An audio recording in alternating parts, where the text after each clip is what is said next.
पारा शिक्षक, CRP, BRP व अनुबंधित शिक्षकों को पीएफ आप लोग को छठ का बहुत बड़ा तोहफा मिल गया है। इस महीने से ही आपकी राशि कटेगी और 30 तक आपको मानदेय और वेतन भी सब मिल जाएगा।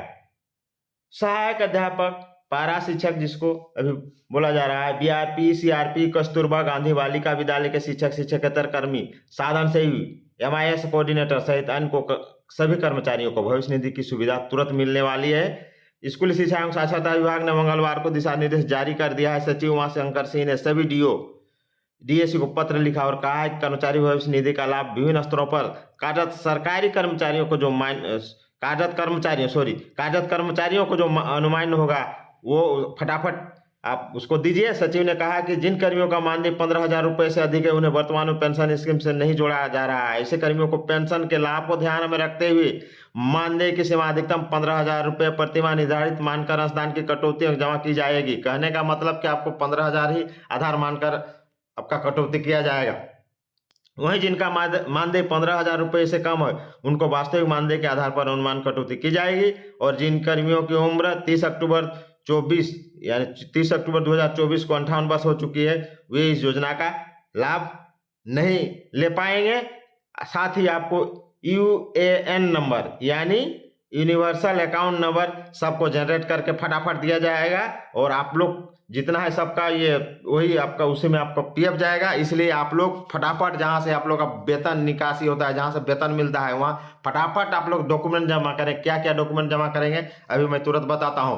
फोटोकॉपी आप दीजिए आधार कार्ड का, पैन कार्ड का, बैंक खाता जिसमें आपको मानदेय जाता है सबका फोटोकॉपी जो साफ साफ स्पष्ट होना चाहिए। दूसरा आपको अपना नाम का डिटेल, विद्यालय का डिटेल, यूडाइस कोड, टीचर का आईडी कोड और मोबाइल नंबर और आधार मोबाइल नंबर वही मोबाइल नंबर देना है जिसमें आपका आधार लिंक और बैंक अकाउंट लिंक हो। दोस्तों बहुत बड़ा बिग अपडेट है आप लोग के लिए। अगर नहीं है तो मेरा चैनल को लाइक शेयर कीजिए और सब्सक्राइब भी कर लीजिए। और मेरा प्यार भरा नमस्कार। आप लोग के लिए मैं बिग अपडेट लेके लाया हूँ, बहुत बड़ा छठ का तोहफा ले आया हूँ। तो थोड़ा वीडियो लंबा होगा, ऐसे मैं सार में आप लोग को बता ही दिया, लेकिन मैं एक एक करके थोड़ा सा पढ़ूंगा। 5-10 मिनट आप वीडियो में बने रहे क्योंकि आपका लाइव का बात है, आपको फायदा वाला बात है। मैं तो सिर्फ बता रहा हूं, अब वीडियो देखिएगा तो आपको और अच्छा से समझ में आएगा। ये लेटर आ गया है और जो मैंने पहले जो कहा उसको कीजिए और जहां से आपका पेमेंट मिलता है वहां जाके जमा कीजिएगा। तो देखिए लेटर है Umashankar Singh, IAS secretary incharge school examination literacy department government of Jharkhand. देखिए झारखंड एजुकेशन प्रोजेक्ट, दिनांक 5/11/2024 का है। SC/02/457/2023-24/4224 सभी जिला शिक्षा पदाधिकारी सह जिला कार्यक्रम पदाधिकारी, सभी जिला अधीक्षक सह अपर जिला कार्यक्रम पदाधिकारी, समग्र शिक्षा झारखंड सरकार तत्कालीन। देखिए विषय है तत्कालीन पारा शिक्षक संप्रति सहायक अध्यापक, प्रखंड संकुल साधन सेवी, कस्तूरबा गांधी बालिका विद्यालय के शिक्षक एवं शिक्षकेतर कर्मी, साधन सेवी एवं एमआईएस समन्वयक एवं अन्य संलग्न कर्मचारियों को कर्मचारी भविष्य निधि की सुविधा के लिए दिए जाने की स्वीकृति के संबंध में स्कूली शिक्षा साक्षरता विभाग झारखंड सरकार का संकल्प संख्या, देखिए वही जो मैंने अभी पढ़ा सेम चीज वही है। देखिए SC/02/457/2023-24 1275 दिनांक 14/10/24 का है। देखिए झारखंड शिक्षा परियोजना परिषद द्वारा विभिन्न स्तरों पर कार्यरत तत्कालीन पारा शिक्षक संप्रति सहायक अध्यापक, प्रखंड संकुल साधन सेवी, कस्तूरबा गांधी बालिका विद्यालय के शिक्षक एवं शिक्षकेतर कर्मी, साधन सेवी, एमआईएस समन्वयक सभी संलग्न कर्मियों को कर्मचारी भविष्य निधि की सुविधा दिए जाने की मंत्रिपरिषद से स्वीकृति प्राप्त हुई है, जिसे संबंधित स्कूली शिक्षा एवं साक्षरता विभाग झारखंड सरकार के द्वारा निर्गत संकल्प संख्या वही संलग्न है। आप देखिए इसको थोड़ा थोड़ा मैं पढ़ दे रहा हूं, आप लोग वीडियो में अंत तक बने रहिए। कर्मचारी भविष्य निधि का लाभ विभिन्न स्तरों पर कार्यरत नियमानुसार सदस्य बन सकने वाले सभी तत्कालीन पारा शिक्षक संप्रति सहायक अध्यापक, प्रखंड संकुल साधन सेवी, कस्तूरबा गांधी बालिका विद्यालय के शिक्षक एवं शिक्षकेतर कर्मी, साधन सेवी, एमआईएस समन्वयक संलग्न कर्मचारी को अनुमान है। इसके लिए कर्मचारी भविष्य निधि एक्ट देखिए 1952 समय समय पर संशोधन के अनुसार अनुमान नियोक्ता अंशदान का वहन राज्य योजना बजट से प्रशासी विभाग के द्वारा वहन किया जाएगा और इसे संबंधित आवश्यक राशि विभाग के द्वारा परिषद मुख्यालय को उपलब्ध कराई जाएगी, जबकि अनुमान कर्मचारी अंशदान संबंधित कर्मचारी के द्वारा वहन किया जाएगा। अब देखिए प्रस्तुत मामले में ऐसे कर्मचारी है जिसका मासिक वेतन 15,000 से अधिक है। 15,000 से अधिक मानदेय वाले कर्मियों का वेतन वर्तमान में संगठन द्वारा पेंशन स्कीम से नहीं जोड़ा जाएगा, लेकिन उसको आधार मान के आपको इसके आधार पर दिया जाएगा। इस कोटि के कर्मचारी को पेंशन स्कीम के तहत संबंध रखने एवं पेंशन का लाभ मिलने की दृष्टिपथ रखते हुए प्रयोजन के लिए इसके वेतन की सीमा अधिकतम 15,000 मासिक निर्धारित कर आपका अंशदान की कटौती की जाएगी एवं वैसे ही की जाए जैसे 15,000 से कम वाले को की जाएगी। तो आपको भी मतलब कटौती होगी, आपको यूनिवर्सल नंबर आपको भी मिलेगा। जो डॉक्यूमेंट अभी मैं शुरू में बताया उसको आप फटाफट जहां आपका पेमेंट होता है वह जमा कीजिए। बीआरसी में ज़्यादातर पारा टीचर और बाकी सबका तो बीओ के द्वारा या बीआरसी में होता है, फिर कस्तूरबा गांधी वाला का जहाँ होता है वैसे ही वो लोग जमा करेंगे। इस योजना के द्वारा जुड़ने वालों की संख्या अधिक, चूँकि संख्या अधिक है इसके लिए इसके बारे बता दिया गया है, इसलिए इसका एक पद भी जो है इस काम को करने के लिए स्पेशल जिला स्तर पर भी उसका पद का गठन भी किया गया है जो इसका स्पेशल देखरेख करेगा। उसके बाद देखिए मैं कुछ मेन पॉइंट को इसको ये नोट कर दिया हूँ। सर्वप्रथम सदस्य बनने के लिए वांछित कर्मचारी प्राप्त कर एक्सेल सीट में एकीकृत करने के बाद लेखा पदाधिकारी, अतिरिक्त जिला कार्यक्रम पदाधिकारी, जिला शिक्षा अधीक्षक, जिला शिक्षा पदाधिकारी से हस्ताक्षर कराकर प्रति संधारण के बाद उस एक्सेल सीट को ईपीएफओ पोर्टल पर अपलोड कर UAN universal account number generate किया जाएगा। यहाँ पर विशेष ध्यान रखा गया है कि जिसे सदस्य बनाया जा रहा है यह कर्मचारी परियोजना के अंतर्गत सक्षम स्तर से नियुक्त संविदा आधारित कर्मचारी हो, अर्थात किसी भी स्थिति में किसी बाह्य व्यक्ति की जो संस्था के तहत नियोजित नहीं हो इसका लाभ नहीं मिल सके। इस प्रयोजन से संबंधित आधार अनिवार्य से आधार से जुड़ा मोबाइल नंबर, देखिए अभी मैंने शुरू में ही बताया तथा नियोजन से संबंधित प्रमाण पत्र नियंत्रित पदाधिकारी के स्तर प्राप्त कर अभिलेख संधारित किए जाए। वैसे कर्मचारी जिसका उम्र 30/10/2024 को 58 वर्ष हो चुका हो, शुरू में ही मैं बता दिया हूँ, को इस योजना के सदस्यता अथवा की अनुमानता नहीं है, अतएव इस कोटि के कर्मचारी को इस योजना से आच्छादित नहीं किया जा सकता है। साथ ही वैसे कर्मचारी जिनकी उम्र 58 वर्ष पूर्ण हो जाएगी की तिथि से नियोक्ता अंशदान की अनुमानता नहीं होगी, माने 58 वर्ष तक है इसका मतलब। सदस्य बनाने एवं UNA universal account number generate की कार्यवाही दिनांक देखिए 15 नवंबर 24 तक पूर्ण कर ली जाएगी। देखिए 15 नवंबर तक पूर्ण कर ली जाएगी, इसलिए फटाफट अपना जहाँ पेमेंट होता है वहाँ जाकर सब चीज़ जमा कर दीजिए। और एक बार मैं लास्ट में रिपीट कर दूंगा, इसके लिए मुख्यालय के लेखा शाखा के द्वारा आंकड़े प्राप्त कार्यालय प्रधान को निरंतर अवगत कराया जाएगा। प्रत्येक माह के वेतन से कर्मचारी भविष्य निधि की कटौती को विभिन्न मदों में जमा किए जाने संगठन के द्वारा 15 तारीख को तिथि निर्धारित की गई। इस तिथि के बाद अंशदान को जमा किए जाने पर वित्तीय दंड संहिता जमा का विधान है। कर्मचारी को संख्या बल अधिक होने की दृष्टिपथ रखते हुए ससमय वेतन का भुगतान एवं अंशदान की कटौती को जमा किया जा सके ताकि किसी प्रकार का वित्तीय दंड कार्यालय को वहन न करना पड़े।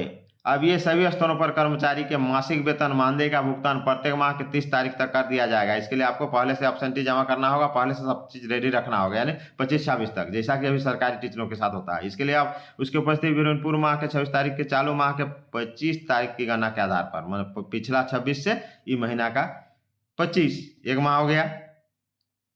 उसके बाद देखिए वेतन की गणना की जाए ताकि अवधि के विरुद्ध उनके वेतन की अंशदान कटौती जमा के लिए पर्याप्त समय मिल सके। अब एक कर्मचारी जिसके नाम से जनरेट किया जाएगा, देखिए यूएएन यूनिवर्सल अकाउंट नंबर से चिन्हित करते हुए उसके नाम से सामने संबंधित माह के वेतन की गणना की जाएगी एवं उसे अनुमान नियोक्ता अंशदान वेतन मद से जोड़ा जाएगा। सकल वेतन से नियोक्ता एवं कर्मचारी अंशदान की कटौती के बाद भुगते राशि गणना जिलों के द्वारा एक्सेल शीट में करने के बाद पीएफएमएस पोर्टल पर भुगतान हेतु अपलोड कर दिए जाएंगे, जिससे शुद्ध भुगते राशि संबंधित कर्मचारी के बैंक खाते में भुगतान करने एवं दोनों प्रकार के अंशदान की राशि जिलों के द्वारा कर्मचारी भविष्य निधि के जमा हेतु संसाधित अलग अलग बैंक खातों में अंतरण हेतु पीएफएमएस अपलोड करेंगे, ताकि भविष्य निधि से कटौती की राशि कर्मचारी के खाते में नहीं जा सके, मतलब गलत न हो कि फिर आप ही का खाता में चला गया, इसलिए उसको पीएफएमएस पोर्टल में कर दिया जाएगा और उसको संधारित भी कर दिया जाएगा।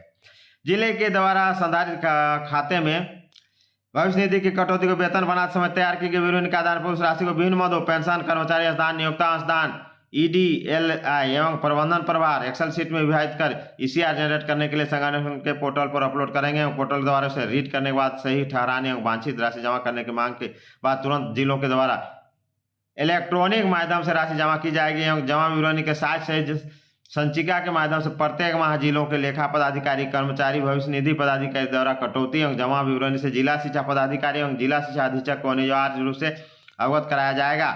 जिले में अंशदान कि पूरी कार्रवाई प्रत्येक माह के 10 तारीख से पहले कर लेंगे ताकि विलंब से जमा के मामले में दंड अधिरोपण वहन की स्थिति नहीं हो सके। इस कार्य की जिम्मेवारी जिलों के कर्मचारी भविष्य निधि पदाधिकारी एवं लेखा पदाधिकारी की होगी।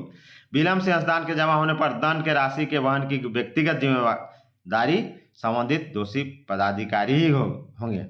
जब तक कर्मचारी भविष्य निधि पदाधिकारी का नियोजन नहीं होता तब तक के लिए यह कार्य जिलों के लेखा पदाधिकारी द्वारा ही किया जाएगा। मतलब जब तक ये नियुक्ति नहीं हो जाती है तो जिला का जो प्रत्येक जिला का लेखा पदाधिकारी है वही करेंगे।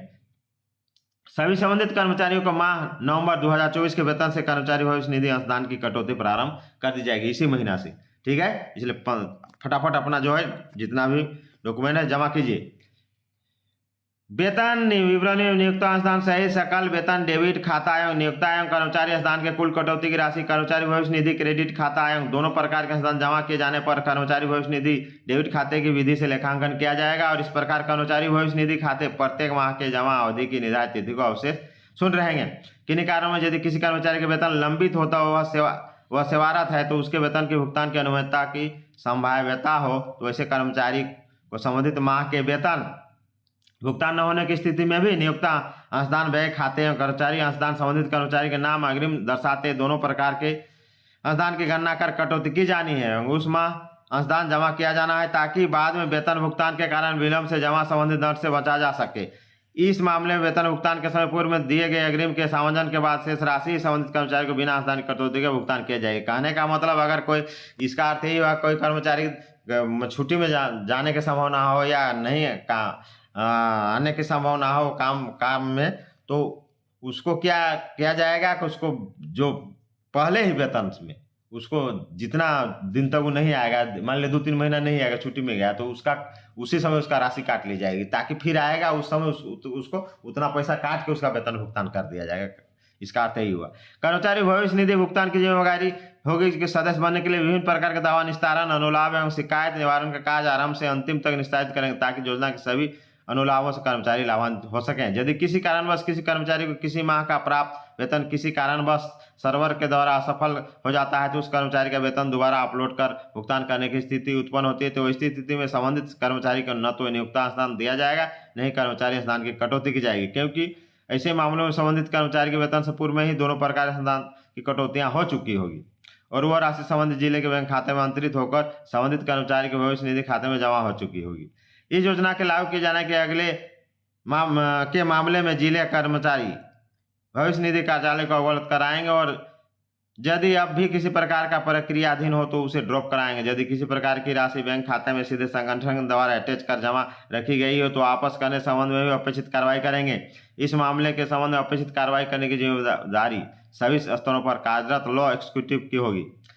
सभी संबंधित कर्मचारी को यूएएन यूनिवर्सल अकाउंट जिलों के द्वारा उपलब्ध कराया जाएगा। कर्मचारी स्वतः आईडी पासवर्ड संगठन के पोर्टल पर जनरेट करके मासिक जमा ब्याज अर्जन एवं निकासी संबंधित विवरणी देख सकेंगे। यदि किसी कर्मचारी को किसी प्रकार की शिकायत हो तो वे जिले के कर्मचारी भविष्य निधि पदाधिकारी को अपने शिकायत से अवगत कराते हुए उसका निराकरण कर लेंगे। इस विधि से कार्यालय के द्वारा कटौती एवं जमा तथा लाभों की संतुष्टि सहित दोहरी संतुष्टि भी हो सकेगी। संगठन के नियमों के अनुसार पोर्टल के माध्यम से कर्मचारी अपना दावे का निस्तारण स्वयं कर सकेंगे। चालू वित्तीय वर्ष में इस प्रयोजन के लिए कर्मचारी अंशदान के लिए लगभग 6400 करोड़ की आवश्यकता होगी।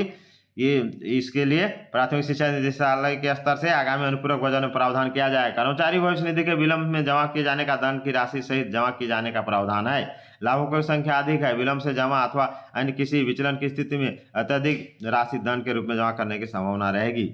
विलंब दंड शांत करने के लिए किसी भी स्तर पर प्रदत्त नहीं अतः सभी स्तरों पर सुसंगत नियमों के अनुसार कार्यों के निस्तारण एवं ससमय अंशदान जमा किया जाना अपेक्षित है। किसी प्रकार के विचलन अथवा विलंब दंड के उत्पन्न होने से संबंधित राशि के जमा होने की व्यक्तिगत जिम्मेवारी संबंधित दोषी पदाधिकारी की होगी। इस मामले में जिले के लेखा पदाधिकारियों को आसान तरीका से कार्य करने के लिए उन्हें अद्यतन नियम शर्त दंड विधान एवं कार्य पद्धति से अवगत कराते हुए मुख्यालय के द्वारा संगठन से समन्वय स्थापित कर शीघ्र 1 दिवसीय प्रशिक्षण आयोजित करवाया जाएगा। उपयुक्त काल में सभी संबंधित से अनुरोध है कि इस मामले में सभी स्तरों पर सजगता पूर्वक ससमय अपेक्षित कार्रवाई करते हुए तत्परता पूर्वक वांछित कार्य कराएंगे ताकि सभी संबंधित को योजना का लाभ मिल सके और किसी प्रकार का वित्तीय दंड अथवा कानूनी विचलन विवाद का मामला न उत्पन्न हो। देखिए ये है उमाशंकर सिंह, ये 4 तारीख को 5 तारीख को लिखा हुआ है, उससे पहले का ही साइन है।